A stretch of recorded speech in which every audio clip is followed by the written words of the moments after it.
Oi, pessoal! Então, prontos para mais um desafio? Espero que sim, hein? Porque eu estou contando com a força de vocês para resolver a questão de hoje, a número 14 do Caderno Amarelo Enem 2008. Essa é uma daquelas que todos costumam gostar à primeira vista. Nada de textos muito longos ou alternativas enormes, só quadrinho e alternativas curtinhas. Parece ótimo, né? Mas não é porque a questão parece divertida que a resolução vai ser brincadeira. Como vocês vão ver, nossa questão trabalha um conceito linguístico até bem complexo e exige uma leitura cuidadosa. Opa, mas esperem aí, também nada de desespero. Eu sei que toda vez que alguém fala a palavra complexo, perto de uma questão do Enem já bate um certo nervosismo. Mas podem ficar tranquilos que vocês vão ver, para quem tem paciência para interpretar a questão, está cheia de pistas que levam direitinho à resposta certa. Mesmo para aqueles que na hora da prova esquecem o tal do conceito complexo de que eu falei. Bem, a única coisa que não dá para esquecer é que, para resolver uma questão com sucesso, nosso primeiro passo, como sempre, é fazer a leitura completa. Texto de introdução, proposição principal, alternativas, tudo tem que ser considerado. E lembrando, nada de leitura casual só porque o texto da partida é uma tirinha. Confiram a questão no slide. Tá legal, espertinho. Onde é que você esteve? E lembre-se, se você disser uma mentira, os seus chifres cairão. Tudo bem, eu vou contar. Estou atrasado porque ajudei uma velhinha a atravessar a rua. E ela me deu um anel mágico que me levou a um tesouro, mas bandidos o roubaram e os persegui até a Etiópia, onde um dragão... Assinale o trecho do diálogo que apresenta um registro informal ou coloquial da linguagem. A. Tá legal, espertinho. Onde é que você esteve? B. E lembre-se, se você disser uma mentira, os seus chifres cairão. C. Estou atrasado porque ajudei uma velhinha a atravessar a rua. D. E ela me deu um anel mágico que me levou a um tesouro. E. Mas bandidos o roubaram e os persegui até a Etiópia, onde um dragão... Olha aí, o Viking Agar! Ao tentar disfarçadamente entrar em casa sem que ninguém percebesse seu atraso, o personagem foi flagrado pela implacável Helga, mulher dele. Situação tensa, até mesmo para um terrível guerreiro viking, né? Pessoal, para vocês até aqui, acompanhar o flagra e a desculpa mirabolante do personagem estava até bem divertido, aposto.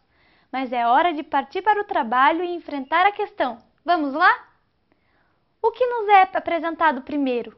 Isso, a tira, os quadrinhos, sem dúvida. É por eles que vamos começar. Então, e aí? Como é que se deve ler a tirinha como é a nossa? Dá para considerar só o texto verbal? Só a imagem? De jeito nenhum. Uma tira é feita das duas coisas ao mesmo tempo. Então, é lógico que temos que ler o conjunto, como um todo. E essa dica, pessoal, vale ouro.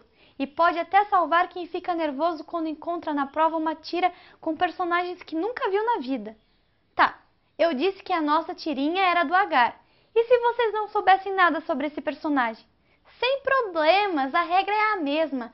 Lemos tudo o que a questão nos apresenta. Imagem, texto, referências, tudo. Veja só que fácil.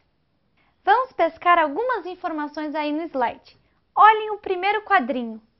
Qual é o cenário? Há um personagem entrando ou saindo de um recinto fechado? Da porta podemos ver a noite, a lua entre as nuvens. Então, o personagem está entrando no lugar que podemos entender como sua casa. Moleza, né? E o modo de se vestir dos personagens? O que nos diz? Isso, eles são vikings. Olho no chapeuzinho. Nos quadros 1 e 2, podemos notar a atitude do personagem masculino em relação ao feminino. Vejam. Ele parece destemido? Não, definitivamente não. Está entrando na ponta dos pés e depois aparece intimidado, se encolhendo para trás. E de quem será que ele tem medo? Quem é essa terrível mulher? O viking parece jovem, uma criança por acaso? Não, gente. Tem barba e tudo. E que barba, hein? Logo essa senhora que o intimida não seria sua mãe, hipótese descartada. Então, só poderia ser, claro, a sua esposa. Afinal, de quem mais um viking como esse teria medo? Vejam, simples. Independente de sabermos os nomes dos personagens e suas atribuições, conseguimos perceber que a tira nos traz um diálogo doméstico entre um casal. Vencemos a primeira etapa da leitura. Depois de compreender a tira e o seu contexto, chegamos à parte mais desafiadora da nossa análise, entender o que a questão de fato nos pede para fazer. Mas quem gosta de desafios é o Juliano. Vamos lá? Pô, é sério, gente. Que é maior desafio que a prova do Enem? É para isso que estamos aqui, para ajudar vocês a compreender como funcionam as questões do Enem. Vamos ao enunciado? Assinale o trecho do diálogo que apresenta um registro informal ou coloquial da linguagem. Aqui a coisa pode ficar nitidamente mais complicada. E se na hora da prova você não lembrar o que é registro? E se esquecer o significado preciso de coloquial? O segredo é manter a calma e se concentrar nas informações fornecidas pelo enunciado. E é lógico, né? Confiar no seu conhecimento. Querem ver? O que a questão nos pede para buscar nos trechos de diálogo nas alternativas e assinalar? Um registro informal ou coloquial da linguagem. Com certeza, vocês sabem o que significa informal e têm pelo menos uma ideia do que seja linguagem, né? Acreditem, está ótimo para começar, viu? Foco nas palavras que vocês dominam. Linguagem e informal. Agora é só buscar a ideia por trás delas. Juntas, elas formam um conceito. Linguagem, mas informal. Ainda que o conceito de linguagem informal não pareça totalmente claro assim de primeira, podemos compreendê-lo bem por meio de um raciocínio bem simples. Olha só, acompanhe. Como vocês se vestem para ficar em casa, hein? Relaxando, tipo vendo TV. É como bem entender, não é mesmo? E essa resposta é corretíssima. E por quê? Porque essa é uma situação informal.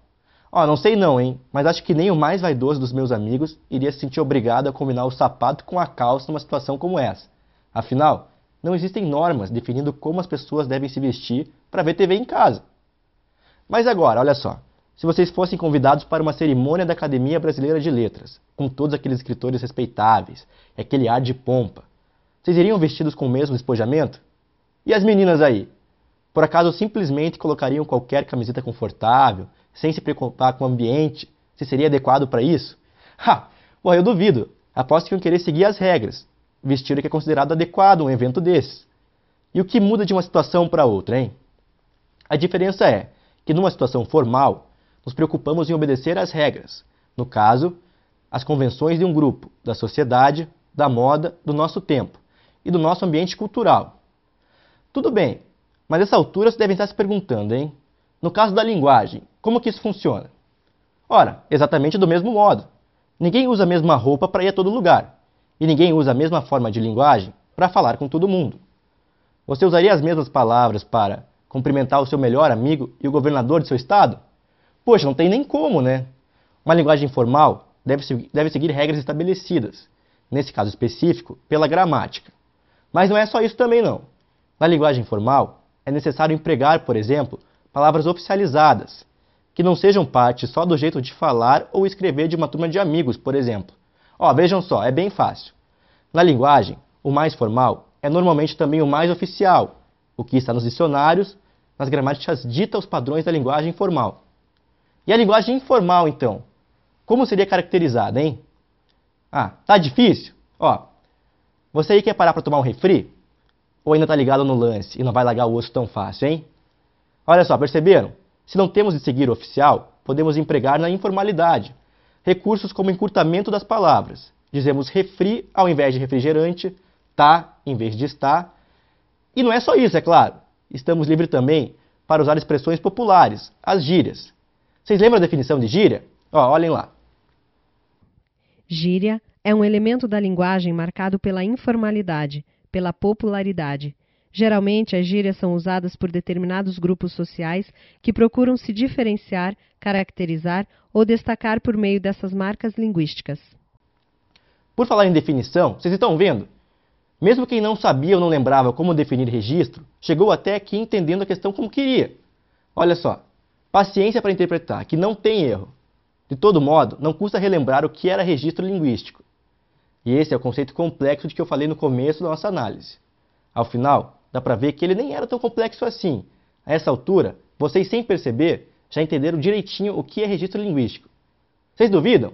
Então confiram a definição aqui. Registro linguístico é uma variante linguística proveniente da escolha de elementos vocabulares e estruturas destinadas a adaptar o discurso ao nível sociocultural do ouvinte ou leitor.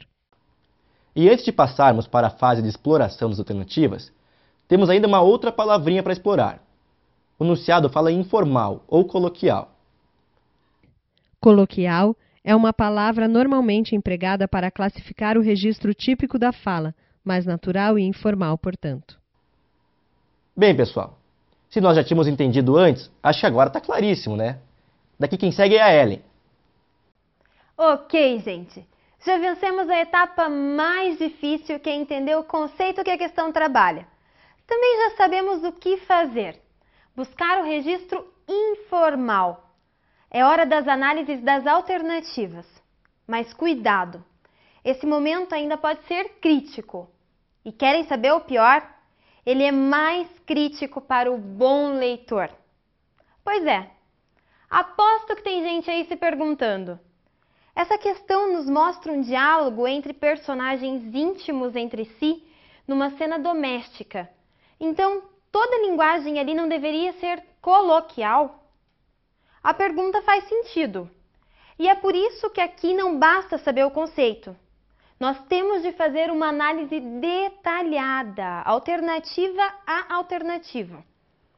Vamos dar uma relembrada no pedido da questão E. Em seguida, já ver a alternativa A. Assinale o trecho do diálogo que apresenta um registro informal ou coloquial da linguagem. Tá legal, espertinho. Onde é que você esteve? Alguma informalidade por aqui? Quem lembra do exemplo que eu dei antes, já vai apontando a forma encurtada do está. Tá é o jeito oficial de conjugar a terceira pessoa do verbo estar? Não mesmo. É informal, certo? Mas é só isso? E a palavra legal? Aí ela aparece com o sentido oficial de referente à lei? Não, não. Legal nessa fala da Helga quer dizer bom, bem. É sim, é uma gíria. E nesse ritmo, o que dizer de espertinho? Essa expressão soa formal para você? É bem coloquial e irônica, isso sim, né? Tá certo. Então achamos coloquialidades nessa alternativa. Mas não dá para sair por aí assinalando a primeira sem averiguar as outras. Calma. E se houver algo mais informal adiante? Lembrem que estamos falando de um casal numa cena bem cotidiana. Ó, pessoal, falando bem sério agora. Mesmo quando a primeira alternativa parece ser super certa, não dá para sair marcando e passar direto para a próxima questão, hein? Vai que vocês agem por impulso e perdem ponto por bobagem, não é mesmo? Então, continuem firmes na análise e vamos dar uma olhada na alternativa B. B.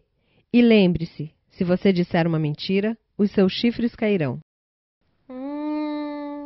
O que vocês acham? Nada muito informal aqui. Pelo contrário, tudo bem conforme a regra gramatical.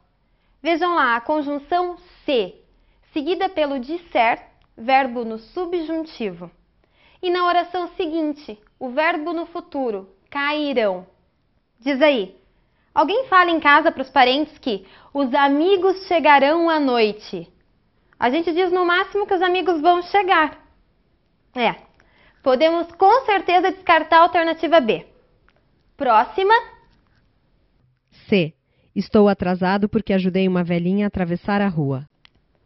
Olhem lá, o verbo estar, aparecendo conjugado na sua forma completa. Estou. Nada informal. Mas e a palavra velhinha? Alguns devem estar pensando, O que é que vocês acham? Esse diminutivo ele tá aí para dar um ar mais informal, popular ou educado para a conversa? Antes de responder, pensem só. E se o Agar dissesse que ajudou uma velha a atravessar a rua? Ah, por favor, né? O cara ia parecer um grosso. Então, velhinha, aqui nessa questão, traz uma suavização da palavra velha, que pode soar meio rude. E a alternativa C? Correspondeu ao que a solicitação do enunciado pediu? Não, não. Descartada também. Vamos para D. D. E ela me deu um anel mágico que me levou a um tesouro. Essa é tranquila. Nem precisamos analisar muito. Quem aí, batendo papo com o melhor amigo, diz que levou aquela garota, aquele garoto ao cinema? Ah, eu não sei vocês aí, mas o meu povo lá em casa, todo mundo fala bem descontraído, sabe? Leva todo mundo no cinema mesmo. No máximo, leva pro cinema. E não importa, sei lá, o que funciona com as regras gramaticais, não é verdade? Vocês captaram? Nada de informalidade na D também. Mas, para a gente poder finalizar o trabalho com categoria, não podemos deixar de verificar a alternativa E. E. Mas bandidos o roubaram e os persegui até a Etiópia, onde um dragão... Mesmo raciocínio, ó. Esqueçam que a gente está numa aula de português. Abram o coração e me falem a verdade. Como é que vocês em casa, sem compromisso, falariam o que o Agar disse aqui na E? Sou capaz de jurar que iam dizer, mas os bandidos roubaram ele. Ou eu persegui eles. Pode assumir. Não é assim mesmo? Dá para romper com umas regrinhas gramaticais, mas atenção! Na tira do Agar não vemos nada disso. Lá os pronomes oblíquos, o, os, estão cumprindo a função de objeto do verbo, como manda o figurino da gramática. Só para arrematar, constatamos que a resposta correta era a alternativa A mesmo. Então, agora sim, podem marcar com fé. Confiram no slide. Verdadeira. A. Tá legal, espertinho. Onde é que você esteve? Falsa. B. E lembre-se, se você disser uma mentira, os seus chifres cairão. Falsa. C. Estou atrasado porque ajudei uma velhinha a atravessar a rua. Falsa. D. E ela me deu um anel mágico que me levou a um tesouro. Falsa. E. Mas bandidos o roubaram e os persegui até a Etiópia, onde um dragão... Bem, pessoal, por hoje era isso. Força nos estudos, boa sorte e até uma próxima!